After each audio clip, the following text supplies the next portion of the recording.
Hey guys, I'm your friend Namrata Dagra, and in this video we're going to discuss a very important topic of English grammar, that is determiners. So do you know what the determiners are? Friends, जितना ज़रूरी किसी dish में, किसी पकवान में नमक होता है, उतने ही ज़रूरी इंग्लिश ग्रामर में डिटर्मिनर्स होते हैं। जिस तरह से किसी भी पकवान में अगर नमक नहीं है, किसी डिश में नमक नहीं है, चाहे फिर वो कितनी भी मेहनत से क्यों ना बनाई गई हो, तो वो डिश जो है कम्प्लीटली टेस्टलेस होती है, that's useless, waste of time that is.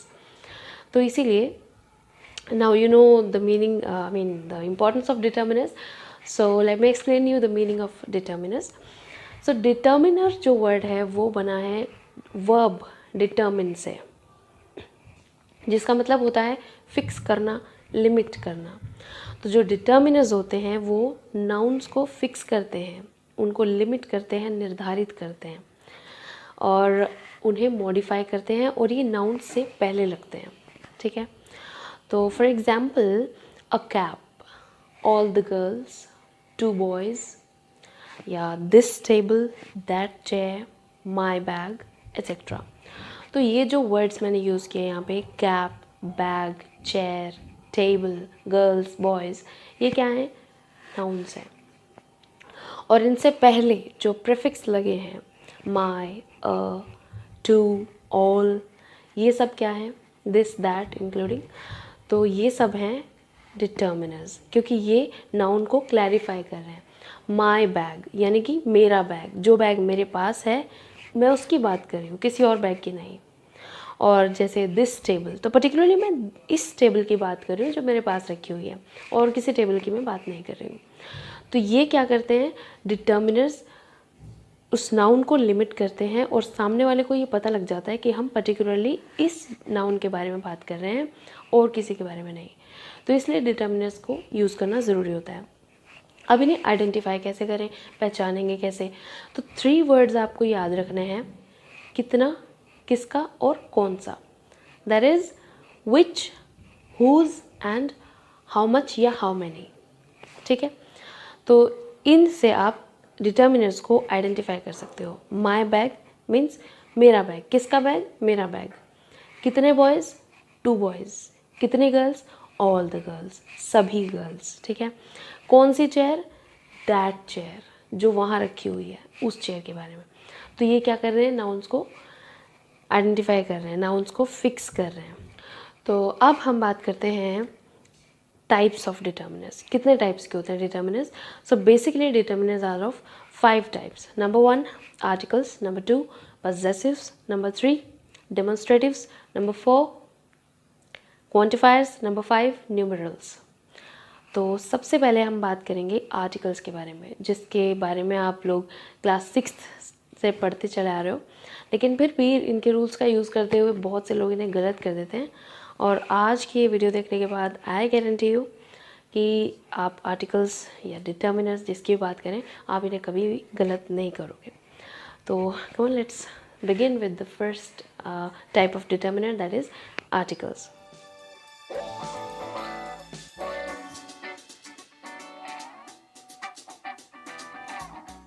तो आर्टिकल्स होते हैं ए, एन और द। ए और एन को कहते हैं इनडेफिनिट आर्टिकल्स, और द होता है डेफिनिट आर्टिकल। जैसा कि नाम से ही क्लियर है, इनडेफिनिट यानी कि जो निश्चित नहीं हो, यानी कि कोई भी। जैसे I saw a boy in the market. A boy means कोई भी लड़का। ही हैज़ एन एप्पल, यानी कि संसार में पाए जाने वाले जितने भी एप्पल्स हैं उनमें से कोई भी एक एप्पल, राइट। तो ए एन का यूज़ होता है इनडेफिनिट चीज़ों के लिए जो कि निश्चित नहीं है। सिंगुलर काउंटेबल नाउन के लिए हम ए या एन का यूज़ करते हैं। सिंगुलर मीन्स जो एक वचन है, काउंटेबल मीन्स जिसको काउंट किया जा सकता है, गिना जा सकता है। और उस वर्ड को बोलते हुए अगर वोवल साउंड आए तो एन का यूज़ होता है, और वोवल साउंड नहीं आए, कॉन्सोनेंट साउंड आए, तो हम ए का यूज़ करते हैं। वर्ड्स पर ध्यान दीजिएगा फ्रेंड्स, मैं यहाँ वोवल साउंड की बात कर रही हूँ, वोवल्स की नहीं। बहुत से स्टूडेंट्स से मैंने पूछा ए और एन का यूज़ कब करते हैं, तो मोस्ट ऑफ द स्टूडेंट्स का रिप्लाई होता है कि ए, ई, आई, ओ, यू से शुरू होने वाला जो वर्ड है उसके साथ एन का यूज़ होता है। तो friends, this is very wrong notion, बहुत गलत है ये, क्योंकि ए ई आई ओ यू वॉवल लेटर्स होते हैं ये। हमें वॉवल साउंड्स का ध्यान रखना है। साउंड का मतलब तो आपको पता ही है, आवाज़। आवाज़ से देखना है कि इसके अंदर वॉवल साउंड तो नहीं आ रही। इसे हम हिंदी में स्वरों से याद कर सकते हैं। हिंदी में जो स्वर होते हैं आ ई ऊ अंग अह एटसेट्रा, ये जो सारी साउंड्स हैं ये वॉवल साउंड्स हैं। इन सभी साउंड से अगर सिंगुलर काउंटेबल नाउन्स शुरू हो तो एन का यूज़ होता है। जैसे एन एप्पल, एप्पल, एप्पल में ए साउंड आ रही है। Honest, o sound. M A, M, A sound आ रही है। ऑरेंज, ओ साउंड आ रही है।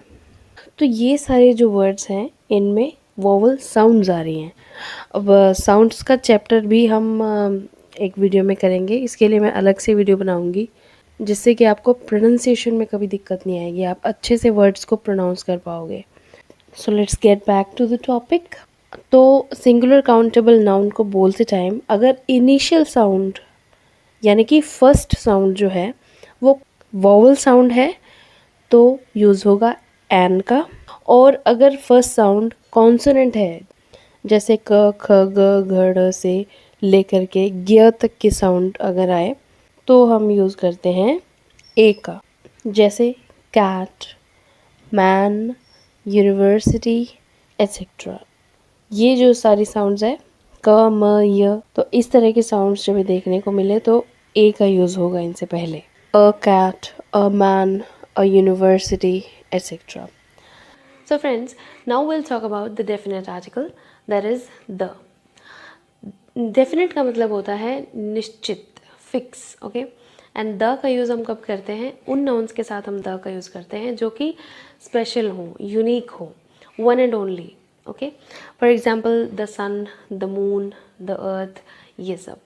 और या फिर उन नाउन्स के साथ द का यूज़ करते हैं जो किसी स्पेशल वजह से, किसी ख़ास वजह से स्पेशल बन गए हों, यूनिक बन गए हों। जैसे द इंग्लिश टीचर, मान लो अगर किसी स्कूल में एक ही इंग्लिश टीचर हो तो उसके लिए हम कहेंगे Mr Sharma is the English teacher in a school, क्योंकि वो एक ही है और कोई इंग्लिश टीचर नहीं है। अदर सब्जेक्ट्स के तो हैं लेकिन इंग्लिश का वो एक ही है, इसलिए हमने द इंग्लिश टीचर लगाया।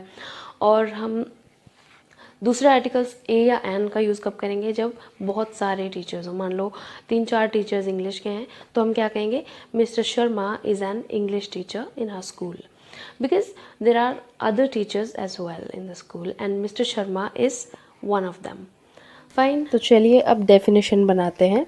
जो चीज़ यूनिवर्स में सिर्फ एक ही है या फिर एक ही मानी जाती है, उससे पहले हम आर्टिकल द का यूज़ करते हैं। अब आप सोच रहे होंगे कि इनके साथ तो ए का यूज़ ही कर सकते हैं अगर एक ही है तो, लेकिन डिफरेंस है। डिफरेंस ये है कि बहुत सारी चीज़ें हैं, उनमें से कोई एक है तो हम ए या एन का यूज़ करते हैं, लेकिन दुनिया में जो चीज़ सिर्फ और सिर्फ एक ही है उसके साथ हम द का यूज़ करते हैं।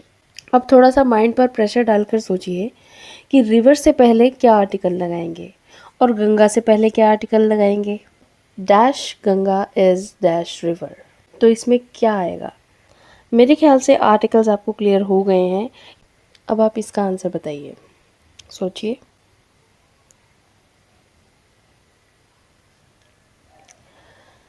तो फ्रेंड्स, गंगा जो है वो पूरे वर्ल्ड में सिर्फ एक ही रिवर है, गंगा। वैसे तो रिवर्स बहुत सारी हैं लेकिन गंगा नाम की रिवर एक ही है। वो रिवर पूरे वर्ल्ड में सिर्फ एक ही है, तो इससे पहले हम लगाएंगे द गंगा इज।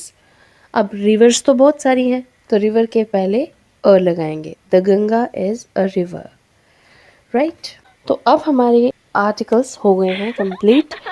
तो नंबर 2 पर आता है पजेसिव डिटर्मिनर्स। जैसा कि नाम से पता चलता है, जो पजेशन को यानी कि अधिकार को, ऑनरशिप को शो करते हैं उन्हें कहते हैं पजेसिव्स। जैसे my, our, your, her, his, their etcetera. For example, my book, your bag, our country, her mother etcetera. तो इसका यूज़ सब्जेक्ट के अकॉर्डिंग होता है। तो इसका एग्जाम्पल आपके स्क्रीन के ऊपर ये रहा, I don't give dash phone to anybody. अब आप देखिए और सोचिए कि क्या आएगा इसमें।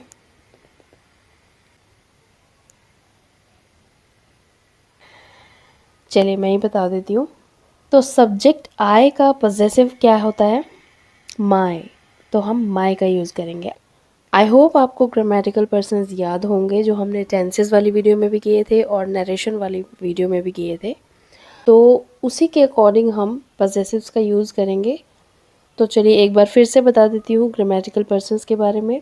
तो I, my, me, we, our, us, you, your, you, he, his, him, she, her, they, their, them. तो ये हैं ग्रामेटिकल पर्सन्स। अब जो बीच वाला कॉलम है उसके अंदर हैं पॉजेसिव्स और जो फर्स्ट वाला कॉलम है इनको कहते हैं हम नॉमिनेटिव्स और जो थर्ड रो है इन्हें हम कहते हैं ऑब्जेक्टिव्स, राइट। तो इसके अंदर क्या आएगा? आई का पॉजेसिव होता है माई, तो आएगा I don't give my phone to anybody, right. I hope this is clear. तो थर्ड नंबर पे डिटर्मिनर्स में आता है demonstratives. Demonstratives means to show, यानी कि दिखाना, डेमो करके दिखाना। डेमो यानी कि एक तरह से नमूना, नमूना दिखाना, ठीक है। तो डेमोन्स्ट्रेटिव्स होते हैं दिस, दैट, दीज, दोज।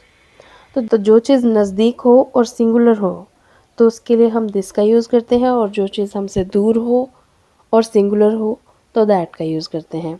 जैसे this book means book which is lying near me, right? That book means the book which is lying not here but at a distance. This boy, this girl, this car, that car, तो ये सब हैं singular demonstratives, okay? इसके बाद अगर noun plural है और नज़दीक है तो हम यूज़ करते हैं these का, और प्लूरल नाउन्स अगर दूर हैं तो उनके लिए हम यूज़ करते हैं those का। For example these flowers are very fresh, मतलब ये फ्लावर्स जो मेरे पास पड़े हैं वो बहुत फ्रेश हैं। Those flowers are not fragrant, मतलब जो फ्लावर्स मुझसे दूर हैं वो खुशबूदार नहीं हैं, उनमें खुशबू नहीं आती है। These boys are making noise, those girls are sitting quietly. तो ये हैं demonstratives. I hope आपको समझ में आ गया होगा. So guys, in the previous video we were discussing about determiners, in which we discussed first three types of it. Those were articles, possessives and demonstratives.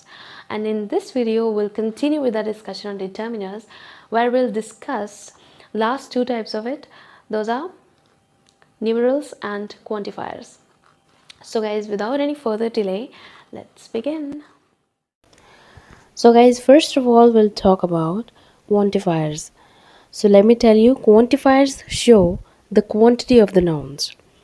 Quantity का मतलब होता है मात्रा। अब मात्रा किसी भी तरह की हो सकती है, कोई चीज़ कितनी है वो हम कैसे बताएंगे? या तो उसको काउंट कर सकते हैं और या उसको काउंट नहीं कर सकते हैं। तो दो तरह के नाउन्स होते हैं, या तो काउंटेबल या अनकाउंटेबल। तो काउंटेबल नाउन्स कौन से होते हैं? ये तो आप सभी को पता ही है कि जिन चीज़ों को गिना जा सके उन्हें कहते हैं हम काउंटेबल नाउन्स, और जिन्हें नहीं गिना जा सके उन्हें कहते हैं अनकाउंटेबल नाउन्स। अब जैसे मिल्क है, शुगर है, क्या हम इन्हें गिन सकते हैं? एक चीनी, दो दूध, सुना है कभी? हम इनकी क्वांटिटी को मेजर कर सकते हैं, माप सकते हैं, और हर चीज़ को मापने की एक अलग इकाई होती है, यूनिट होती है अपनी अपनी। जैसे अगर लिक्विड चीज़ों को हम मेजर करना चाहते हैं तो हम उसके लिए लीटर का यूज़ करते हैं, जैसे 2 लीटर ऑफ मिल्क। और सूखी चीज़ों को अगर हम मेजर करना चाहते हैं तो हम यूज़ करते हैं किलोग्राम का, जैसे 1 kg of sugar, 2 kilogram rice etcetera. तो इस तरह से हम क्वांटिटी को मेजर कर सकते हैं, और जो काउंटेबल नाउन्स हैं उनको हम काउंट कर सकते हैं। तो कुछ क्वांटिफायर्स के नाम मैं बता देती हूँ आपको, जैसे all, some, much, little, a little, very little, few, a few, very few, enough, a bit of, a great deal of, a number of, plenty of, all, several, a lot of। और इन सब के अलावा हम cardinal numbers को भी quantifiers में ही include करते हैं। तो अब कार्डिनल नंबर्स कौन से होते हैं? जो सिंपल काउंटिंग होती है 1 2 3 4 5 6 इस तरह से इन्फिनिट, तो इसे हम कहते हैं कार्डिनल नंबर्स। और सबसे इम्पॉर्टेंट बात यह है कि quantifiers how many and how much, ये दो ऐसे क्वेश्चंस हैं जिनका आंसर करते हैं, राइट। जैसे if I say how many students are there in your class, तो आप क्या कहेंगे? There are a few students in my class, कुछ थोड़े से स्टूडेंट्स हैं मेरी क्लास में। या फिर आप कोई नंबर भी दे सकते हैं, there are 40 students in my class, right. जैसे how much sugar do you buy every month, हर महीने तुम कितनी शुगर परचेज करते हो? So I buy 2 kilogram sugar every month. तो हम हाउ मच का भी इस तरह से यूज़ कर सकते हैं। So I hope this is clear. कुछ एग्जाम्पल्स और ले लेते हैं, जैसे there are plenty of flowers in this garden. Let's get into a bit of detail of determiners. So I hope this is clear. चलिए अब बात करते हैं फिफ्थ टाइप ऑफ डिटर्मिनर की, जिन्हें कहते हैं न्यूमरल्स। सो न्यूमरल डिटर्मिनर्स, जैसा कि इसके नाम से ही पता चल रहा है, न्यूमरल वर्ड बना है नंबर से। अब ये भी दोनों तरीके से यूज़ हो सकते हैं, काउंटेबल और अनकाउंटेबल, और इन्हें हम कह सकते हैं डेफिनेट या इनडेफिनेट। जैसे many boys, few girls, some students, second row, fifth student, etc. Right. तो ये नाउन्स के नंबर को डिफाइन करते हैं। तो इन्हें हम तीन तरीके से यूज़ कर सकते हैं, न्यूमरल्स को। तीन तरीके से हम नंबर्स को डिफाइन कर सकते हैं। एक तो डेफिनेट नंबर्स, इनडेफिनेट नंबर्स, और थर्ड है डिस्ट्रीब्यूटिव नंबर्स। तो डेफिनेट के अंदर आते हैं 1 2 3 4, जिसके अंदर हम नंबर को फिक्स कर देते हैं, पूरा नंबर हम बता देते हैं फिक्स नंबर कि 1 है, 2 है या 3 है, ऐसे। तो इसमें कार्डिनल और ऑर्डिनल दोनों तरह के नंबर्स आते हैं। कार्डिनल नंबर्स तो मैंने आपको बताया 1 2 3 4 एंड इन्फिनिट, और ऑर्डिनल नंबर हो गया फर्स्ट, सेकेंड, थर्ड, एट्सेट्रा। और एक चीज़ और होती है बोथ, बोथ यानी कि दोनों। तो ये सब आते हैं डेफिनेट नंबर्स के अंदर। For example, the girl in the second row is a brilliant student. Second row में जो लड़की है वो ब्रिलियंट स्टूडेंट है, यानी बहुत इंटेलिजेंट है। Both of them are quiet all the time, वो दोनों हर वक्त बहुत शांत रहते हैं, राइट। इसके बाद आता है इनडेफिनेट। इनडेफिनेट के अंदर हम कह सकते हैं some, many, several, few, all, any, many, etcetera. For example, I have got some gifts for you. Some का यूज़ किया, राइट। इसके अंदर हमने प्रॉपर नहीं बताया कितने गिफ्ट्स लेके आए, बट सम गिफ्ट्स कह दिया, मतलब कुछ गिफ्ट्स हैं। वो 2 भी हो सकते हैं, 4 भी हो सकते हैं, या ज़्यादा भी हो सकते हैं, ठीक है। और एनी का जो यूज़ है वो हम थोड़ा सा नेगेटिव वे में ले लेते हैं। जैसे I don't want any prize, या do you have any money, या I don't have any money, मतलब मेरे पास बिल्कुल भी पैसे नहीं है। I don't want any prize यानी मेरे पास, मुझे कोई प्राइज़ नहीं चाहिए, मतलब नेगेटिव सेंस में हम यूज़ करते हैं, राइट। और जो थर्ड टाइप ऑफ न्यूमरल्स हैं वो है डिस्ट्रीब्यूटिव न्यूमरल्स। इसके अंदर 4 वर्ड्स आते हैं, either, neither, each and every. Distributive का मतलब होता है जो डिस्ट्रीब्यूट करे, यानी कि बंटवारा करे। जैसे ईदर, ईदर का मतलब होता है कोई भी दो, इसको हम यूज़ करते हैं पॉजिटिव सेंस में। और नीदर का मतलब होता है, ये भी दो के लिए यूज़ होता है, लेकिन इसका मतलब होता है दोनों में से कोई नहीं। ईदर का मतलब होता है दोनों में से एक, नीदर का मतलब होता है दोनों में से कोई नहीं। ईच एंड एवरी, ये भी हम एक के लिए यूज़ करते हैं। For example, every child is different, हर बच्चा डिफरेंट होता है, राइट। और ईदर फ्यू में गो, मतलब तुम दोनों में से कोई एक जा सकता है। Neither of you can go, मतलब दोनों में से कोई भी नहीं जा सकता। Each student should get the chocolates, मतलब हर बच्चे को चॉकलेट्स मिलने चाहिए, राइट? तो ये थे हमारे numerals. I hope you must have got quantifiers and numerals in a very effective manner. So friends, with this we are done with our one of the most important topics of English grammar, that is determiners. So friends, I hope आप सभी को बहुत अच्छे से समझ में आ गया होगा ये टॉपिक।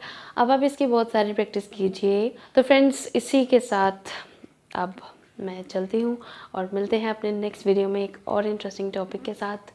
तब तक के लिए गुड बाय, टेक केयर।